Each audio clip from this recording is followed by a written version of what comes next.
কমিটির সম্মানিত সকল পর্যায়ের নেতৃবৃন্দ, আমাদের মাঝে জেলা থেকে আগত আমার ছেলে ছোট ভাই সাবেক কুড়িগ্রাম সরকারি কলেজের জিএস, সাবেক জেলা বিএনপি যুগ্ম সম্পাদক, বর্তমান কুড়িগ্রাম জেলা বিএনপি আহ্বায়ক কমিটির সম্মানিত সদস্য আশরাফুল হক রুবেল সহ জেলা বিএনপি সকল পর্যায়ের সম্মানিত নেতৃবৃন্দ, আমাদের মাঝে উপস্থিত ফুলবাড়ী উপজেলার বিএনপি সাবেক সিনিয়র সহসভাপতি লোকমান হোসেন, সদস্য সচিব আব্দুল মান্নান, আমাদের মাঝে উপস্থিত সাবেক ছাত্রদল যুবদল সভাপতি আমার দীর্ঘদিনের সহযোদ্ধা শামসুজ্জামান হাসু সহ ফুলবাড়ী উপজেলা বিএনপির সকল পর্যায়ের নেতৃবৃন্দ, অঙ্গ সহযোগিতার নেতৃবৃন্দ, আমাদের মাঝে উপস্থিত বড়ভিটা ইউনিয়নের সাবেক সভাপতি আব্দুল হাই বাদল সরকার বাদল, আমাদের সাবেক সাধারণ সম্পাদক আব্দুল জলিল, আমাদের মাঝে উপস্থিত সাধারণ সম্পাদক আব্দুল ইসলাম সাবেক, আমাদের মাঝে উপস্থিত রয়েছে বড়ভিটা ইউনিয়নের দুলাল ভাই,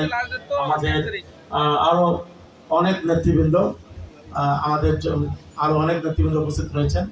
উপস্থিত সম্মানিত আমার ভক্তবৃন্দ এবং আমার সম্মানিত আমার কাকি দিদি কাকা কাকিরা এবং আমার বৌদিরা এবং আমাদের ছাত্র ইউনিয়নের সম্মানিত নেতৃবৃন্দ, সকলের প্রতি রইল আমার পক্ষ থেকে, জেলা বিএনপির পক্ষ থেকে আন্তরিক অভিনন্দন, আদাব, শারদীয় শুভেচ্ছা।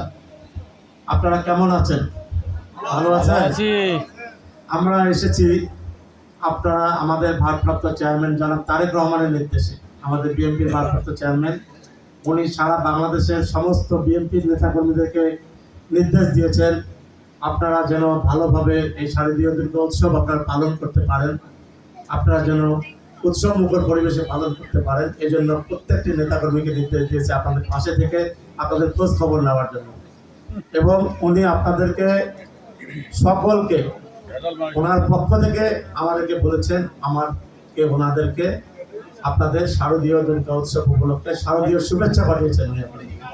ওনার শুভেচ্ছা আপনারা গ্রহণ করুন। এবং আমরা যেহেতু সময় কম, আমাদের আবার শিমুলবাড়ি নাওডাঙ্গা যেতে হবে, তা এখন আমরা ইচ্ছা থাকলেও আসলে আমরা পারতেছি না, অনেক জায়গায় ইচ্ছা ছিল যেতে পারিনি।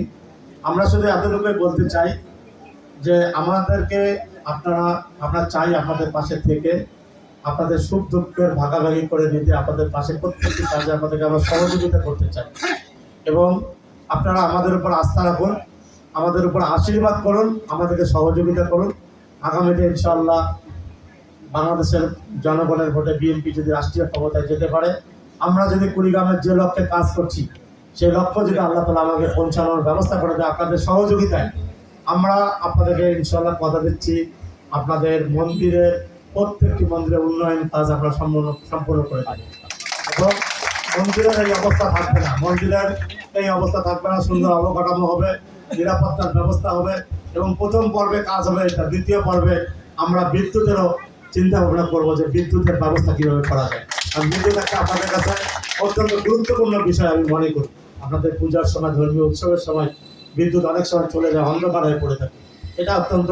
এবং এখানে তো আপনারা আছেন, কিন্তু গ্রাম অঞ্চলে, চর অঞ্চলে যেখানে আপনারা ধর্মীয় উৎসব পালন করছে ওখানকার অবস্থা আরও খারাপ।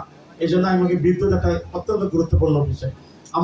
আমরা মনে করেছিলাম 16 বৎসরে মনে হয় আপনাদের মন্দিরের অনেক উন্নয়ন হয়েছে, সচক্ষে যেটা দেখলাম বাস্তবে তো কিছুই হয়নি। এটা অত্যন্ত দুঃখজনক, এটা আমরা আশা করিনি। তাই আমরা আর অতীত কিছু বলতে চাই না, আমরা আগামী নিয়ে চিন্তা ভাবনা করবো। আপনাদের কাছে সহযোগিতা চাই, আমাদেরকে আপনারা আশীর্বাদ করুন, সহযোগিতা করুন।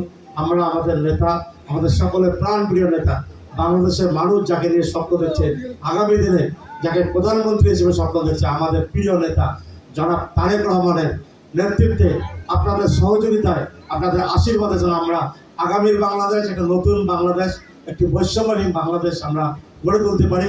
এই জন্য আপনাদের সকলের সহযোগিতা, আপনাদের আশীর্বাদ কামনা করে আবার আমি আপনাদের সকলকে আমার পক্ষ থেকে শারদীয় শুভেচ্ছা জানাচ্ছি। আপনাদের মাধ্যমে আমি আমার নেতাকর্মীদের উদ্দেশ্যে, তারা অনেক পরিশ্রম করেছে সারাদিন, আমাদের বিশেষ করে আরও আপনাদেরকে জানাই, আপনাদের সম্প্রদায়ে আমাদের বিএনপি থেকে 2টি কমিটি হয়েছে। একটি কমিটি হলো হিন্দু বৌদ্ধ খ্রিস্টান ফ্রন্ট, আর একটি হলো পূজা উদযাপন ফ্রন্ট।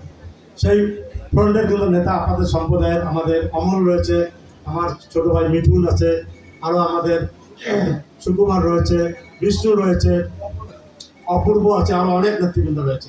আপনারা তাদের মাধ্যমে বলতে পারবেন, আমাদেরকে বলবেন যে কোনো সমস্যায় আমরা আপনাদের পাশে দাঁড়াবো। এবং আমাদের ভারপ্রাপ্ত চেয়ারম্যান তিনি চিন্তা ভাবনা করছেন আপনাদেরকে নিয়ে এই ফ্রন্টের মাধ্যমে আগামীতে আপনাদের কীভাবে উন্নয়ন করা যায়, আপনাদের পাশে দাঁড়ানো যায়, আপনাদের কীভাবে সহযোগিতা করা যায় এই ব্যাপারে। আপনারা জানেন আপনাদের সম্প্রদায়ের আমাদের বাবু বয়সের চন্দ্র রায়, তার মেয়ে নিপুণ রায় দীর্ঘ 16টি বছর নির্যাতন, মামলা, হামলা খেয়ে আজকে সে বিএনপি রাজনীতি করছে। এরকম নিতাই রায় চৌধুরী অ্যাডভোকেট, অসংখ্য আপনাদের সম্প্রদায়ের নেতৃবৃন্দ আমাদের সেন্টারের নেতৃত্ব দিচ্ছে। তারা আপনাদের এই বিষয়ে আপনাদের চিন্তা ভাবনা করতেছেন। আপনারা শুধু আমাদের উপর বিশ্বাস রাখুন, আস্থা রাখুন। সকলকে ধন্যবাদ, সকলকে আবারও সকলকে